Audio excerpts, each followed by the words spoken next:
언제나 우리에게 미래와 희망을 주길 원하시는 주님의 은총이 오늘도 예배하는 모든 성도님들 가운데 함께 하시게 되기를 간절히 빕니다. 하나님이 우리를 향하신 마음이 어떠하신가 정말 이 성경 안에 가득 담겨 있는데요, 저와 여러분들을 향하신 주님의 마음이 정확하게 이런 마음이라고 또 말씀하기도 합니다.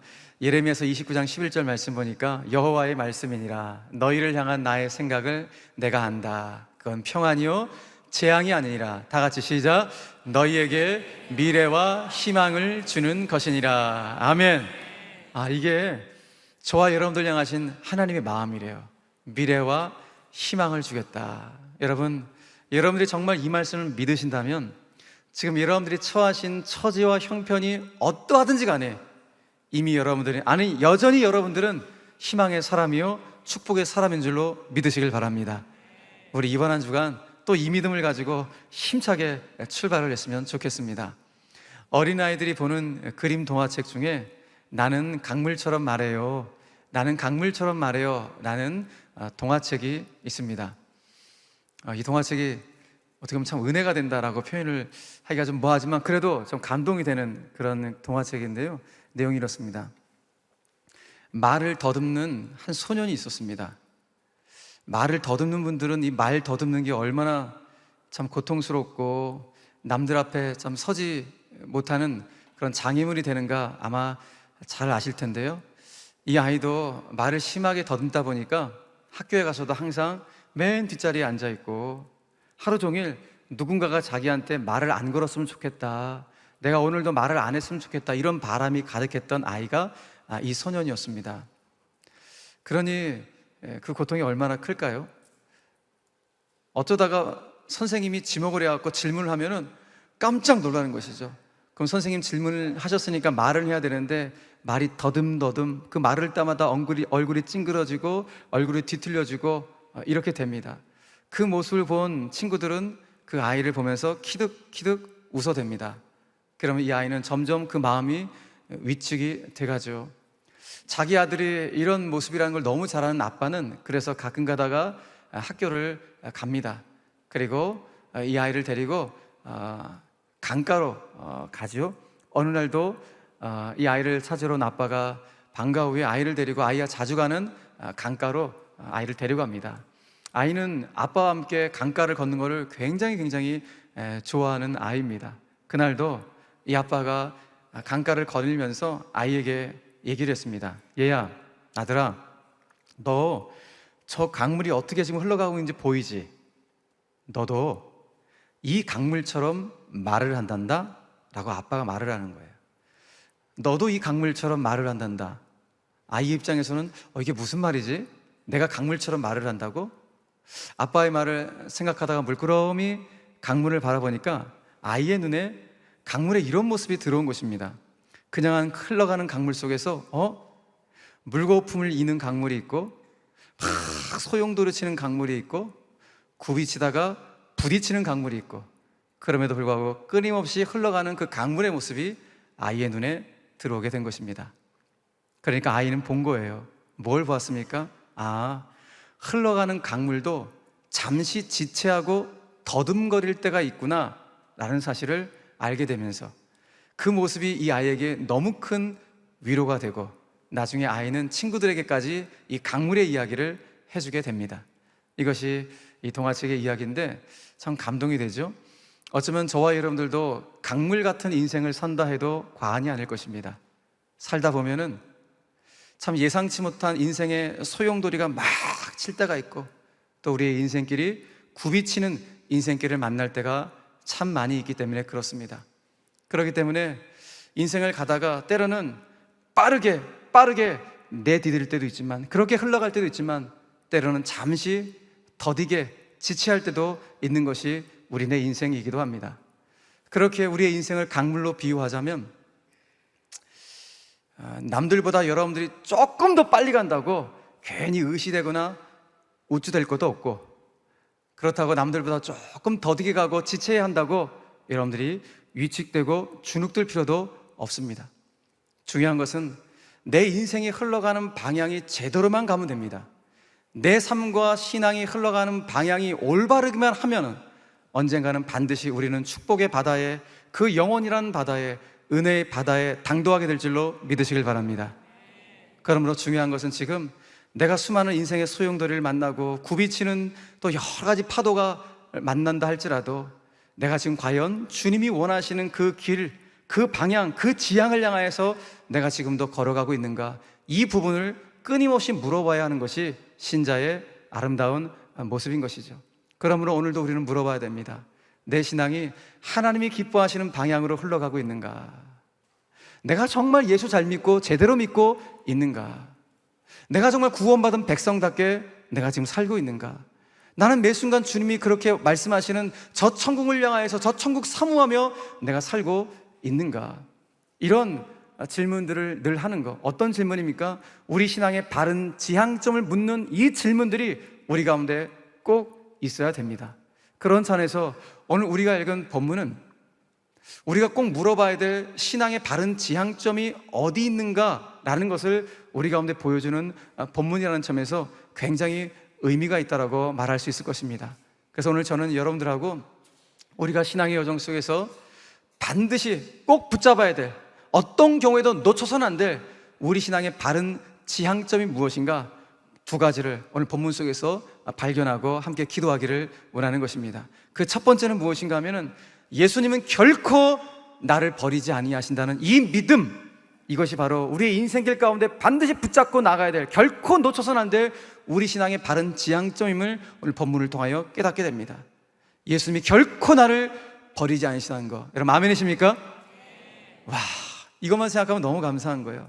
그래, 주님이 나를 버리지 않으신다니 내가 이거 가슴속에 늘 새기며 살아가야지, 이거 정말 믿어야지, 이렇게 인생길 걸어가는 것이 정말 축복입니다. 오늘 본문을 읽었는데요, 오늘 본문 바로 윗부분에 보면은 너무나도 유명한 이야기가 나오죠.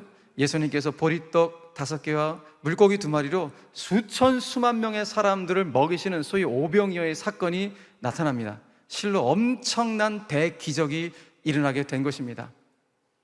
여러분 상상해 보십시오. 보리떡 5개하고 물고기 2마리로 수천 명을 먹인다는 거, 와, 이거는 우리는 여기서 상상만 하지만 2000년 전 그 벳세다 들판에서 그것을 직접 목격하고 몸으로 체험한 사람들은 정말 흥분의 도가니였을 거예요. 와, 우와, 계속 나온다, 계속 나온다. 얼마나 신비합니까? 그래서 그 당시에 이 역사를, 이 기적을 체험했던 수많은 군중들이 저분이다, 저분을 우리가 왕으로 모셔야 됩니다. 그래서 예수님을 임금으로, 왕으로 옹립하려고 합니다. 그때 예수님께서는 이 군중들의 달콤한 유혹을 이런지하에 거절하시고 당신 홀로 기도하시기 위해서 산으로 올라가시는 장면이 바로 오늘 본문 바로 직전까지의 내용이고, 이제 오늘 우리가 읽은 본문의 이야기가 시작이 되어지는데, 예수님께서 기도하시기 위해서 산으로 홀로 올라가시기 직전에 당신의 제자들 가운데 이런 지시를 내렸어요. 얘들아, 너는 저 사람들 좀 피해갖고 이 갈릴리 바다를 건너서 저 가버나움 있지, 저 가버나움 지방으로 배 타고 먼저 가 있거라 라고 제자들 가운데 말씀을 했어요. 제자들이 예수님 지시를 받아서 갈릴리 바다에서 배를 타고 지금 저 가버나움 땅으로 항해를 하고 있는 그런 과정 가운데 있는 것입니다. 그런데 오늘 항해를 하는 과정 속에서 오늘 본문에 보니까 한 10여리쯤 지났을 때, 한 4, 5km 될까요? 한 4, 5km 정도 막 노를 젓고 항해를 하고 있을 때 갑자기 태풍이 그냥 팍 몰아닥친 거예요. 근데 오늘 본문의 상황들을 미루어 짐작해 볼 때, 여러분 지금 이 배를 타고 있는 제자들 거의 대부분이 실은 이 갈릴리 바다에서 잔뼈가 굵은 베테랑 어부들이죠. 그런데 이 베테랑 어부들도 어찌할 수 없는, 아마 이들이 갈릴리 바다에서 생활하면서 한 번도 만나본 적이 없는 역대급 태풍을 만난 것 같습니다. 엄청나게 큰 태풍이 몰려오게 되었습니다. 파도가 막 밀려오고 그로 말미암아 배에 물이 가득 차게 되고, 그리고 이 풍랑과 사투를 벌이면서 체력은 점점점 고갈되기 시작합니다. 심지어는 그날 해도 이미 저물어들어서 그 바닷가는 아무것도 보이지 않는 칠흑 같은 어둠의 상태가 벌어지게 되었습니다. 그야말로 베테랑 어부디다 할지라도 아무것도 할 수 없는 역부족의 상태, 그야말로 바람 앞에 등불, 풍전등화 같은 위태로운 상태가 제자들 가운데 일어나게 되었던 것입니다. 바로 그때 산에서 기도하시면서 이 제자들의 위태로운 상태를 보시던 예수님께서 이들을 구하시기 위해서 오늘 달려오시게 된 것입니다. 물 위를 위해 걸어 오게 된 것이죠. 여러분, 우리는 이 모습을 보면서 늘 생각하는 거예요. 도대체 예수님 맨날 뒷북을 치시냐? 아니, 당신이 지시하셔가지고 갈릴리 바다를 건너게 하셨으면 좀 잔잔한 물결로 가게 하시든지, 아니면 풍랑이 오기 전에 미리 막아주시든지. 근데 항상 풍랑 친 다음에 온갖 고생 다 한 다음에 뒤늦게 오셔가지고 뒤처리하시는 예수님 모습이 늘 마음에 한결해진 게 남아있는 우리 그렇죠? 이런 고백이 늘 있어요. 왜 주님 맨날 늦게 오십니까? 온갖 고생 다 한 다음에 왜 늦게 오십니까? 오늘 이 모습을 보면서도 그런 생각을 지우지 않을 수가 없어요. 왜 그러셨을까요? 우리 예수님의 어떤 큰 뜻이 있었겠죠. 근데 미약 하나만 잠시 묵상을 해본다면 아마도 예수님은 내 제자들이 이 고난의 풍랑을 만났을 때 이들이 이 고난의 풍랑을 어떻게 헤쳐나가는지를 아마 좀 보시고 싶었던 것이 아니었을까. 더 나아가서는 내 제자들이 이 위태로운 상황 가운데 자기들의 힘으로 이 위태로운 상황을 극복해 나가는 것이 아니라 이 순간, 이 위험한 순간에 당신을 찾는지 찾지 않는지를 정말 확인해보고 싶으셨던 것은 아닐까, 이런 묵상이 되어집니다. 아무튼 주님이 이 위태로운 상황 가운데 있는 제자들 가운데 개입해 들어오신 거예요. 자, 우리는 오늘 본문 속에서 깨닫게 돼요. 어떤 것을 깨닫는가? 주님이 우리의 삶 가운데도 개입해 들어오시는데, 하나님이 우리의 삶 가운데 개입해 들어오시는 그 타이밍은 내가 정하는 것이 아니라 주님이 정하시는 타이밍이구나, 라는 사실을 깨닫게 된다는 것입니다. 물론 우리 생각 같아서야 인생의 풍랑 만났을 때 곧바로 오셔갖고 우리를 구해주면 얼마나 좋을까 하는 그런 생각이 정말 들 때가 너무 많죠. 근데 예수님은 제자들로 하여금 뭐 하게 하십니까? 계속 노를 젓게 하시는 거예요. 풍랑을 맞이하게 하십니다. 그리고 그 파도와 사투를 벌이게 하십니다. 다시 말해서 그 현실의 문제를 직면하게 하시지, 현실의 문제를 회피하기를 원하는 것이 주님의 마음이 아니라는 거예요. 주님은 우리 삶 가운데 큰 파도와 같은 풍랑 같은 삶의 문제가 있으면 그걸 믿음으로 돌파하고 믿음으로 직면해 가기를 원하시지, 그거 겁내가고 피하고 좌절하고 절망하는 그런 모습을 원치 않으신다는 것입니다. 아무튼 주님은 무엇인가 하면 그걸 직면케 하시고 주님은 그걸 보고 있다는 거예요. 그리고 내가 개입할 시기를 주님이 알고 있다는 것이죠. 그래서 주님은 오늘 내가 이제 개입할 타이밍이라고 생각하시고 그때 들어오시게 된 것입니다. 근데 분명한 사실은 무엇인가 하면 주님은 제자들을 버리지 않으신다는 것입니다. 마찬가지로 예수님은 저와 여러분들의 인생을 결코 버리지 않는 줄로 믿으시길 바랍니다. 노를 젓는다고요, 인생의 풍랑 부닥친다고요, 그럼에도 불구하고 주님은 끝까지 우리를 붙잡고 우리를 보시면서 당신이 언제 개입하실까, 그 계획을 갖고 있는 분이 주님이라는 거예요. 예수님께서는 친히 이렇게 말씀하십니다. 요한복음 14장 18절 말씀 보니까 다 같이 읽겠습니다. 시작. 내가 너희를 고아와 같이 버려두지 아니하고 너희에게로 오리라. 할렐루야. 내가 너희를 고아와 같이 결코 버리지 않고 반드시 올 것이다. 여러분, 주님이 여러분들과 저를 도와주시기 위해서 반드시 오실 줄로 믿으시길 바랍니다. 너 언제 오시는가? 당신이 계획한 타이밍에 오신다. 내가 원하는 타이밍에 왔으면 더 좋겠는데, 내가 원하는 타이밍이 아니라 당신이 그랜드 디자인을 딱 갖고 있으면 그 계획 안에서 그 타이밍에 오셔서 우리를 도와주신다는 것이죠. 물론 어떨 때는 이런 예수님의 모습이 너무 답답하게 느껴질 때가 있는 거예요. 아니, 제발 좀 미리 좀 와주시지, 그걸 아시면서 왜 이 생고생을 하게 만드시는 것인가, 이런 답답한 마음이 들 때가 한두 번이 아닙니다. 여러분, 그러나 잊지 마십시오. 예수님이 개입하시는 그 타이밍이 가장 안전하고 가장 확실한 타이밍인 줄로 믿으시길 바랍니다. 그러니까 내 마음 같아서는 빨리 오셔갖고 이걸 해결해 주면 좋겠지만은 주님은 아니야, 내가 원하는 타이밍에 가야 돼, 그게 가장 확실하다, 그게 가장 안전하다, 주님은 생각하시고 그 타이밍에 들어와 주신다는 것입니다. 그러므로 저와 여러분들이 정말 주님의 이 마음을 믿는다면 우리의 삶 가운데 삶의 풍랑이 거칠게 몰려온다 할지라도 우리는 쉽게 절망하거나 좌절할 필요가 전혀 없습니다. 여러분, 그러니 우리의 삶이 다소 힘에 부치고 힘겹더라도 여러분, 끝까지 우리 기도의 노를 젓고 그 현실의 문제를 회피하지 않고 주님을 의지하고 주님을 찾고 또 찾을 수 있는 저와 여러분들 되기를 간절히 바랍니다. 주님, 오늘 삶의 풍랑을 만난 저와 여러분들 가운데 말씀하시는 거예요. 조금만 더 힘을 냈고 조금만 더 기도의 노를 젓고 삶의 풍랑 앞에 있거라. 내가 정한 그 타이밍이 있는데 그때 내가 반드시 너의 삶 가운데 들어갈 거야. 그렇게 말씀하신 주님, 오늘 제자들 가운데 오셨습니다. 제자들 가운데 오셔서 말씀하십니다. 내니 두려워하지 말라. 이것이 오늘 주님의 말씀인데, 동일하게 주님이 오늘 저와 여러분들 가운데 찾아오셔서 말씀하실 것입니다. 사랑하는 아들아, 사랑하는 딸아, 내가 항상 너를 지켜보고 있고 내가 항상 네 곁에 있으니 아무것도 두려워하지 말거라. 나는 너를 결코 버리지 않을 것이다. 이렇게 말씀하시고 우리 인생의 광풍을 잠잠케 하실 줄로 믿으시길 바랍니다. 여러분, 그러므로 오늘 저와 여러분들이 정말 기도하고 기도할 내용은 무엇인가 하면은, 하나님, 제가 어떠한 순간에도 무슨 일을 당해도 내가 예수만 의지하게 하여 주시옵소서. 정말 예수 잘 믿는 성도 되게 하여 주시옵소서.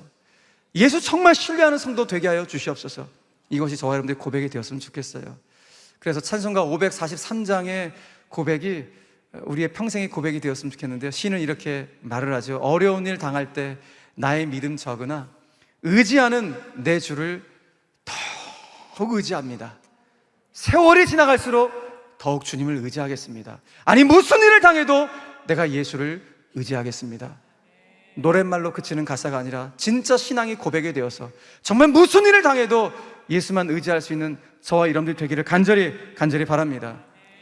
그렇게 될 때 주님은 우리가 소원하는 그 목적지에 당신과 함께 안전하게 우리를 인도해 가실 겁니다. 오늘 본문 21절은 이렇게 말씀하시죠. 이에 기뻐서 예수님을 배로 영접하니, 다 같이 시작. 배는 곧 그들이 가려는 땅에 이르렀더라. 그들이 소원하는 목적지에 이르게 되었습니다. 그 소원한 항구에 이르는 축복, 저는 바라기는 이 소원에 이르는 축복, 이 응답에 이르는 축복이 오늘 예수를 더욱 의지하고 더욱 신뢰하길 원하는 저와 여러분들 가운데 꼭 임하게 되기를 주 예수 그리스도의 이름으로 간절히 축원합니다. 꼭 잊지 마세요. 예수님은 결코 나를 버리지 아니하신다. 이것이 우리가 결코 놓치지 말아야 될 바른 신앙의 지향점입니다. 두 번째 우리가 놓치지 말아야 될 바른 신앙의 지향점이 무엇인가 하면은 아주 본질적인데요, 예수님만이 나에게 영생을 주실 유일한 구원자라는 이 사실을 우리 한순간도 놓쳐서는 안 됩니다. 여러분, 우리가 이제 사건 하나 넘어와서 오늘 본문 22절부터 이제 새로운 사건이 벌어지고 있죠. 본문 22절부터는 지난날 어제 오병이어 사건과 또 제자들이 태풍을 만난 사건 다음날 이루어질 일들을 오늘 이제 22절 이하부터는 우리에게 보여주고 있습니다. 그 벳세다 들판에서 어마어마한 기적을 경험했던 수많은 사람들이, 아이고, 저 예수님을 우리 임금으로, 우리 왕으로 모셔야 되는데 저분 어디 가셨는가? 그러니까 예수님 막 찾아다니는 그런 장면을 보여주고 있습니다. 여러분, 많은 사람들이 예수님을 찾는 거 너무 귀한 일이죠. 지금도 예수님 적대하고 반대하고 안티크리스찬들이 그렇게 많은데, 아이고, 예수님을 찾아다닌다는 게 얼마나 귀중한 일입니까? 사실 그 위태로운 태풍을 만났을 때 제자들 예수님 안 찾았는데, 그런데 이들은 지금 예수님을 찾고 있으니 일단 겉모습 자체만 보면은 너무 귀한 모습이 아닐 수가 없어요. 자, 그런데 오늘 그 무리들이 예수님을 찾는 목적에 대해서 주님이 오늘 말씀하시는 장면이 오늘 본문 속에 이제 기록이 되어 있습니다. 자, 오늘 무리들이 예수님 찾으려고 해요. 그런데 아무리 찾아도 예수님이 이렇게 보이지가 않는 거예요. 근데 이들은 좀 알고 있었어요. 뭘 알고 있었냐면, 어저께 예수의 제자들이 갈릴리 바다를 배를 타고 저 가버나움 지방으로 갔을 때 그 배에 예수가 동행하지 않았다는 사실을 이들은 다 알고 있었던 거예요. 그러면 예수님이 이 근방에 어딘가에 계시겠다 라고 생각하고 막 수소문을 하는 거예요. 아마 이들은 예수님이 산 깊숙이 기도하러 가신지 모르셨던 것 같아요. 그래서 근방을 다 찾는데 아무리 수소문해도 없는 거예요. 그러던 중에 이들이 생각한 것입니다. 뭘 생각했는가? 저 제자들이 가버나움 땅에 갔으니 저 제자들의 스승인 예수님은 반드시 저 제자들 만나려고 가버나움 땅에 언젠가 올 거다. 그러니 우리들도 거기 가 있자 라고 생각해서 이들이 배를 구해갖고 오늘 갈릴리 바다에서 배 타고 항해를 해서 가버나움 땅에 가고 있는 장면을 또 보여주고 있는 거예요. 드디어 이 많은 일단의 무리들이 여러 배를 구해갖고 가버나움 땅에 딱 도착했습니다. 아이고, 도착했더니 정말 예수님이 아니나 다를까 거기 딱 계신 거예요. 너무 기뻐갖고, 너무 반가웠고, 우리가 그렇게 찾던 예수님 만났으니까 얼마나 기뻤습니까? 너무 기뻐서 오늘 성경에 보니까 이들이 예수님께 인사를 해요. 라삐요, 도대체 언제 오셨습니까? 언제 여기 도착하셨어요? 우리가 너무 한참 찾았다고요. 이렇게 막 반갑게 인사를 하는데, 이 인사를 받은 예수님의 반응이 약간 퉁명스러워요. 주님 이렇게 반응하십니다. 26절 말씀 보니까 예수께서 대답하여 이르시되 내가 진실로 진실로 너희에게 이르노니, 다 같이 읽겠습니다. 시작. 너희가 나를 찾는 것은 표적을 본 까닭이 아니요 떡을 먹고 배부른 까닭이로다. 아멘. 와, 예수님은 오늘 이들이 당신을 왜 찾는지 그 속셈을 꿰뚫어 보시면서 말씀하시는 거예요. 여러분, 이 일단의 무리들이 당신을 왜 찾아왔다고 주님 말씀하시는 거예요? 여기 보니까 너희가 나를 찾는 것은 표적을 보았기 때문이 아니라, 다시 말해서 오병이어가 의미하는 그 표적을 보았기 때문이 아니라 오병이어의 결과물을 보고, 그래서 배부른 것 때문에 어제 있었던 일이 오늘도 있기를 원하면서 너희들이 나를 찾아왔구나, 주님 말씀하신다는 거예요. 자, 지금부터 잘 들으셔야 돼요. 여기 나오는 이 표적이라는 단어가 신약 성경을 기록한 헬라어 성경에 보면은 세메이온이라는 단어로 되어 있는데요, 이 단어를 좀 쉽게 번역하면 사인이란 뜻이에요. 또는 표지판이란 뜻이에요. 어떤 표지판을 딱 보면 아, 이런 뜻이구나 라는 걸 알듯이 표적이란 의미 자체가 표지판이라고 생각하시면 이해가 빠르실 거예요. 그러니까 쉽게 말해서 지금 표적은 오병이어와 같은 이런 놀라운 기적들, 이게 다 표적이라고요. 그러니까 기적적인 현상이 일어난 거예요.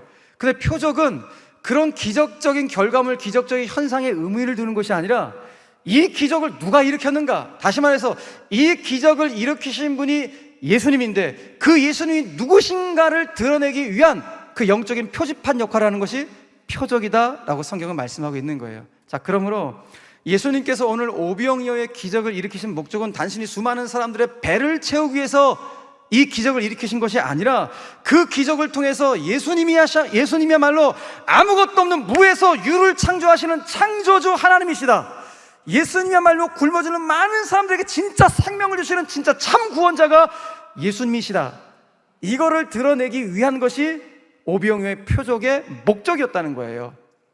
그러니까 쉽게 말해서 예수님이 누구신가를 드러낸 것이 표적의 목적이었는데, 오늘 예수님을 찾아온 일단의 무리들은 예수님이 왜 찾아왔다는 거예요?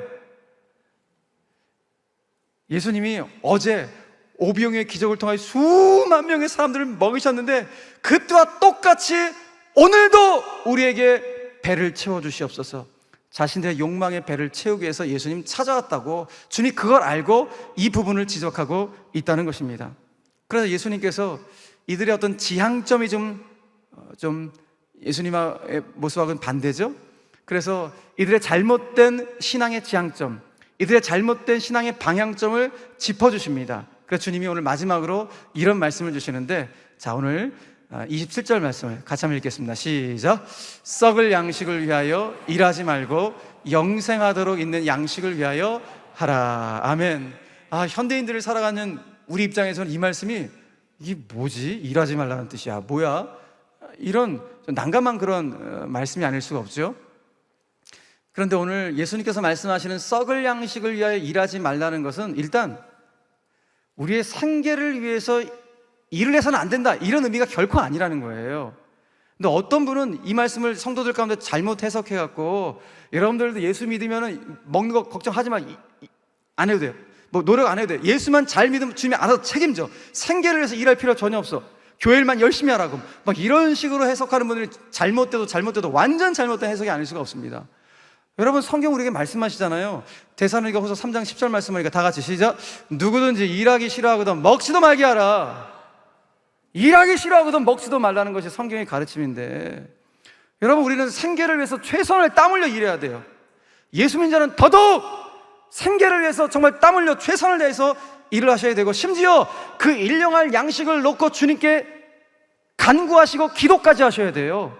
주님이 그렇게 말씀하셨잖아요. 일용할 양식에서 기도하러 주기도문을 통해 우리 가운데 가르쳐 주시나요? 그죠? 그렇게 기도하라까지 가르쳐 주신 분이 우리 주님이라고요. 그러므로 일용할 양식으로 기도한다는 거 참 아름다운 신앙의 모습이 아닐 수가 없습니다. 그런데 그럼에도 불구하고 오늘 주님이 당신을 찾아온 일단의 무리들을 향해서 너희들이 썩을 양식을 위하여 일하지 말라는 진의는 무엇인가?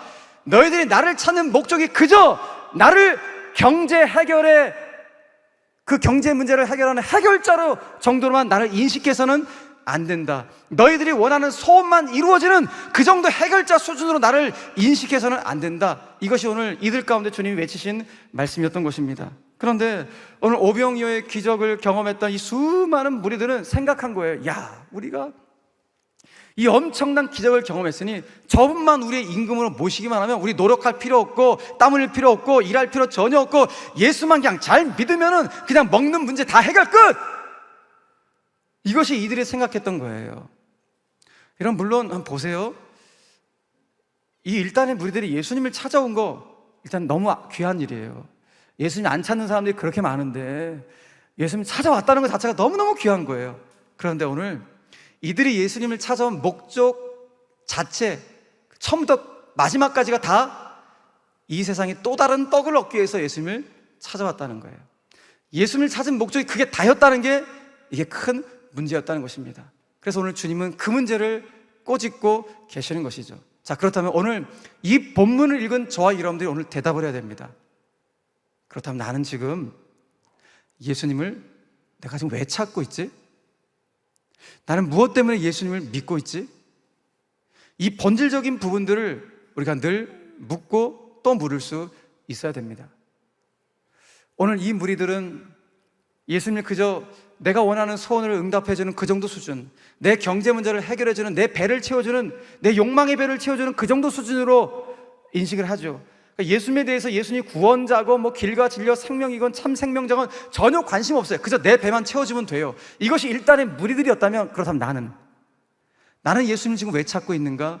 이 부분을 끊임없이 물어볼 수 있어야 된다는 것입니다. 그래서 오늘 예수님께서는 저와 여러분들을 향하여서 이렇게 말씀하시는 거예요. 이제 너희들의 신앙의 여정 가운데 썩을 양식만을 위해서 일하지 말고 영생하도록 하는 그 양식을 취해야 한다. 그러나 오늘 중요한 것은 그 영생하도록 하는 양식, 그 생명의 떡이 바로 당신 자신임을 말씀해 주고 있다는 것입니다. 요한복음 6장 35절 말씀을 다 같이 읽겠습니다. 시작. 예수께서 이르시되 나는 생명의 떡이니라. 본인이 영생하도록 하는 양식이다. 본인이 생명의 떡이라고 말씀하고 있다는 거예요. 그러니 여러분, 이 말씀을 근거해 볼 때 예수님께서 이 땅에 왜 오셨다는 거예요? 오신 목적이 뭡니까? 지금도 썩을 양식을 위해서 고귀한 인생을 탕진하고 있는 수많은 사람들 가운데 진짜 가치 있는 것이 무엇인지, 진짜 영원한 것이 무엇인지 당신의 몸을 통해서 보여주기 위해서 이 땅에 내가 왔다는 것입니다. 무슨 말입니까? 예수님만이 우리에게 영생을 주실 유일한 구원자라는 사실을 주님이 우리 가운데 말씀해 주고 있는 거예요. 여러분, 믿으시길 바랍니다. 다른 길이 없어요. 오직 예수님만이 우리 가운데 구원의 길이요, 오직 예수만이 영원한 생명을 주실 수 있는 유일한 구원자라는 사실은 믿으시길 바랍니다. 바로 이것이 우리가 끝까지 붙잡고 가야 될 우리 신앙의 바른 지향점이고, 바로 예수님이 이번 행복 축제 때 우리가 작정한 태신자들이 만나야 될 구원자입니다. 삶의 풍랑을 만났을 때 그 풍랑 속에 건지신 구원자일 뿐만 아니라 내 인생을 지금부터 영원까지 인도할 그 영생을 주실 그 구원자, 그 예수 그리스도를 우리가 작정한 태신자들이 만나야 되고, 바로 이 자리에는 저와 여러분들도 매일매일 그분을 만나야 되는 것입니다. 그러므로 오늘 우리는 이 예배를 마무리하면서 나를 향하신 주님의 속마음, 주님의 그 잔잔한 주님의 음성을 들을 수 있어야 합니다. 어떤 음성일까요? 사랑하는 아들아, 사랑하는 딸아, 썩어 없어질 양식만을 거기에 집착하지 말고 영원하도록 하는, 영생하도록 하는 양식을 너희들이 취해야 한다. 그런데 내가 바로 영생하도록 하는 바로 양식이란다. 내가 바로 하나님 아버지가 보내주신 영생하도록 하는 양식이란다. 그러므로 너희들은 나를 먹어야 한단다. 나를 취해야 한단다.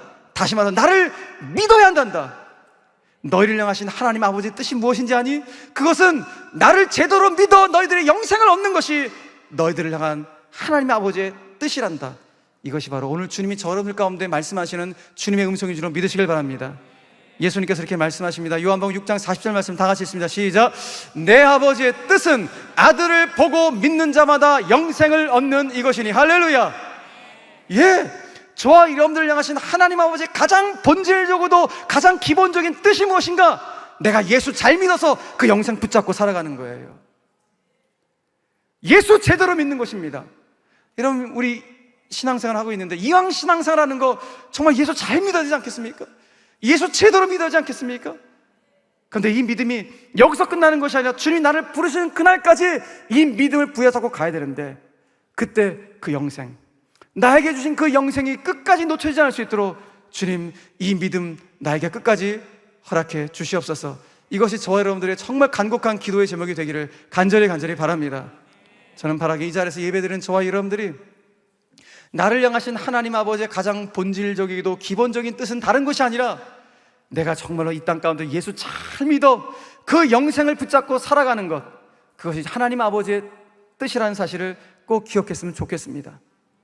우리의 인생에 참 소용돌이치는 순간들 많고 굽이치는 인생, 부딪히는 인생 참 많지만 그런 순간이 있을지라도 내가 진리를 향한 그 방향성만 흐트러지지 않는다면, 나에게 영생을 주실 그 주님을 향한 그 십자가를 향한 그 올바른 방향성만 흐트러지지 않는다면 우린 반드시 그 믿음의 바다, 은혜의 바다, 축복의 바다, 영원이라는 바다에 당도하게 될 줄로 믿으시길 바랍니다. 우리 모두가 다 그 나라에서 다시 만나게 됩니다. 우린 모두 실은 시한부 인생입니다. 병원에 있는 분들만 시한부 인생이 아니라 실은 우리들도 다 기한이 정해진 시한부 인생입니다. 이 기한 안에서 주님 우리 가운데 사명을 주시고 그 아름다운 사명을 붙잡고 정말 의미 있고 가치 있는 인생을 살아가라고 우리에게 오늘도 호흡을 주셨는데, 여러분 살아가는 어간 가운데 이 사명, 이 복음의 사명을 끝까지 부여잡고 내가 만난 예수님을 또 다른 누군가한테 소개해 줄 수 있는 자랑스러운 크리스찬들, 정말 주님의 충성스러운 하나님의 백성들 다 되시게 되기를 주님의 이름으로 간절히 축원합니다. 말씀을 정리하겠습니다. 오늘 우리는 우리 신자들이 놓쳐서는 안 될 바른 신앙의 지향점 본문 속에서 두 가지를 한번 살펴보게 되었습니다. 그 첫 번째는 예수님은 나를 결코 포기하지 않으신다. 나는 이 믿음을 우리가 붙잡아야 된다는 것. 두 번째는 예수님만이 영생을 주실 유일한 구원자라는 사실이 한순간도 흐트러짐 없이 이 믿음 붙잡고 나아가야 한다는 것. 여러분 이번 한 주간도 이 믿음을 부여잡고 예수님과 동행함으로 여러분 삶의 승전보를 올리다가 다음 주에 해와 같이 밝은 얼굴로 다시 만날 수 있는 우리 모든 제1의 영가족들 다 되시기를 주 예수 그리스도의 이름으로 간절히 축원합니다.